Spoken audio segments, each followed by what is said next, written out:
Selamat bertemu kembali adik-adik penggemar fisika. Pada pertemuan ini saya akan membicarakan dinamika rotasi dan keseimbangan Mendekar. Selamat mengikuti, mudah-mudahan nanti bisa mengerti apa yang saya bicarakan. Selamat menyimak. Baik adik-adik, kita lanjutkan pada materi dinamika rotasi dan keseimbangan Mendekar. Materinya akan saya bagi dalam pembahasan ini menjadi beberapa bagian karena waktunya terbatas. Yang pertama, dinamika rotasi, meliputi momen gaya atau torsi, momen inersia, energi rotasi, momentum sudut, hukum kalau momentum sudut. Mungkin nanti bagian B meliputi keseimbangan Mendekar. Baik, selamat menyimak berikutnya.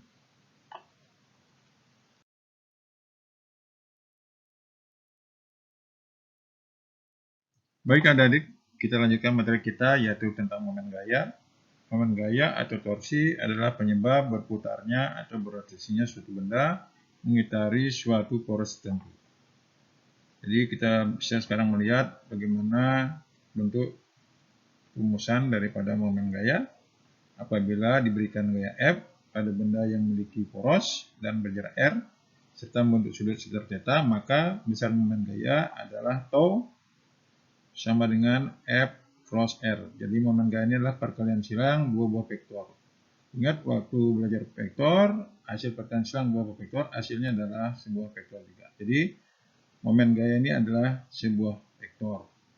Ingat, untuk memperjelas sekarang perkalian silang dua buah vektor ini, kita perhatikan perumusan berikutnya.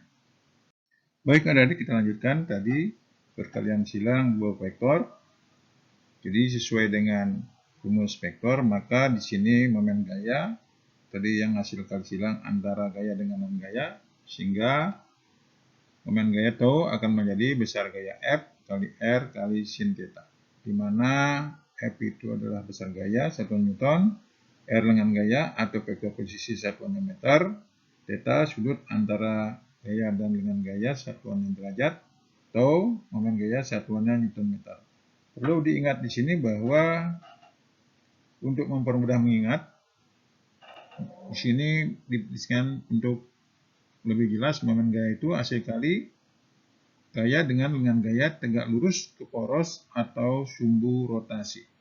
Jadi bila nanti belum tegak lurus, maka dapat dilakukan beberapa cara, diantaranya yaitu mengurutkan gaya atas komponen-komponennya. Yang kedua, menggeser gaya sepanjang garis kerja sehingga nanti tegak lurus ke poros atau sumbu rotasi. Baik adik-adik, untuk meningkatkan pemahaman tentang momen gaya, kita perhatikan contoh soal berikut. Tentukan besar momen gaya bila sumbu putar di O. Kita perhatikan gayanya 40 Newton, porosnya di O, jaraknya 4 meter. Kita perhatikan bahwa gayanya belum tegak lurus ke poros. Seperti yang saya bicarakan sebelumnya bahwa supaya dia tegak lurus terhadap poros, bisa dilakukan dengan cara menggeser sepanjang garis kerja atau menguraikan atas komponen-komponennya. Nah, yang lebih mudah di sini kita perhatikan bahwa porosnya di atas O, gayanya arahnya ke bawah. Jadi garis kerja dari F itu bisa ke bawah atau ke atas. Karena porosnya di atas, kita geserlah F ini ke atas. Sehingga sekarang jaraknya antara O sekarang menjadi R cos θ, jarak tegak lurusnya. Sehingga momen gayanya menjadi tau sama dengan F kali R cos θ.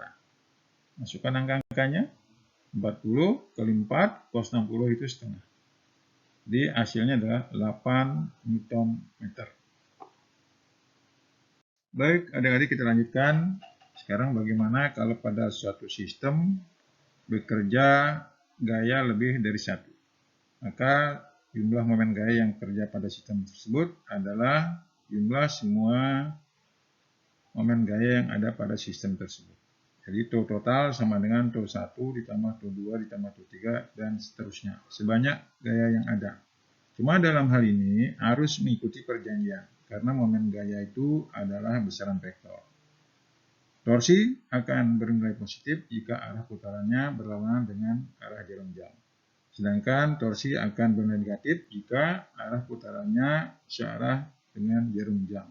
Nah, ini perjanjiannya tidak mutlak, bisa berubah sesuai dengan kesepakatan, tetapi nanti hasil perhitungannya adalah sama. Baik, adik, kita lanjut. Contoh berikutnya, ini ada 4 buah gaya F1, F2, F3, dan F4 bekerja pada batang ABCD seperti pada gambar berikut. Dan jika masa batang diabaikan, maka nilai momen gaya terhadap titik A. Jadi porosnya dianggap di titik A. Jadi bisa saja di titik B, C, atau D. Yang penting nanti di sini momen gaya itu adalah AC gali gaya dengan lengan gaya tegak lurus ke poros atau sumber rotasi. Sesuai dengan perjanjian tadi, yang searah jarum jam dia bernilai negatif, berlawanan jarum jam bernilai positif. Kita lihat sekarang penjelasan berikutnya. Adik-adik, kita lanjutkan penyelesaian soal yang tadi dengan poros di A. Jadi karena tadi F1 tepat pada titik A sehingga dia jaraknya 0. Kemudian F2 jaraknya ke A yaitu 2 meter. F3 jaraknya ke A itu adalah 3 meter. F4 jaraknya ke A adalah 6 meter. Dalam soal ini kita anggap bahwa yang searah jarum jam itu adalah positif, yang berlawanan negatif. Sehingga bagaimana kita tahu bahwa dia searah berlawanan? Nah, tinggal tarik aja ujungnya F itu ke poros, seperti F2. Tarik ke A, dia hasilnya searah jarum jam. Demikian pula F4, tarik ke A, searah jarum jam. F3 tarik ke A, ujungnya berlawanan jarum jam. Sehingga di situ menjadi F2 kali AB ditambah F4 kali AD min F3 kali AC. Sehingga hasilnya 4 kali 2 ditambah 10 kali 6 dikurangin 5 kali 3. Jadi 4 kali 2 8, 10 kali 6 60, 5 kali 3 15. Jadi 68 dikurangin 15. Hasilnya 53 Newton. Baik adik-adik, untuk mempertajam penguatan tentang momen gaya, kita lihat di sini ada 3 buah gaya F1, F2, dan F3 ditanyakan berapa besar momen gaya dengan poros di C. Sesuai dengan konsep momen gaya tadi adalah AC gaya dengan lengan gaya tegak lurus ke poros atau sumber rotasi. Kita perhatikan F1 sudah tegak lurus terhadap C, F3 sudah tegak lurus terhadap C, sedangkan F2 belum tegak lurus terhadap C. Jadi kita uraikan komponen F2 menjadi komponen tegaknya menjadi F2 sin 30 dan F2 cos 30. Nah, yang tegak lurus terhadap C adalah F2 sin 30. Jadi yang cos 30 itu beringgit terhadap C, sehingga tidak kita perhitungkan. Sehingga jumlah momen gaya yang bekerja pada C menjadi F1 kali AC ditambah F2 sin 30 kali CD min F3 kali CE. Nah, di sini perjanjian kita anggap bahwa yang searah jarum jam itu positif. Jadi kalau kalian tarik F1 ke C, searah jarum jam, komponen F2 sin 30 itu searah jarum jam, sedangkan F3 kalau kalian tarik ke C itu dia berlawanan jarum jam. Sehingga menjadi F1 kali RAC ditambah F2 kali RDC kurangi F3 kali REC. Sama dengan 4 kali 2 ditambah 6 kali 1 kali setengah min 6 kali 2. Jadi hasilnya 8 tambah 3 dikurangin 12. Hasilnya adalah min 1. Nah, sesuai dengan perjanjian tadi bahwa yang searah jarum jam itu positif, yang berlawanan jarum jam itu negatif. Sehingga di sini hasilnya negatif, sehingga perputaran dari sistem ini adalah berlawanan arah jarum jam. Nah, jadi kalau dia positif, berarti dia sesuai dengan arah jarum jam sesuai dengan perjanjian. Itulah adik-adik untuk pertemuan pertama tentang dinamika rotasi. Saya bahas mengenai momen gaya.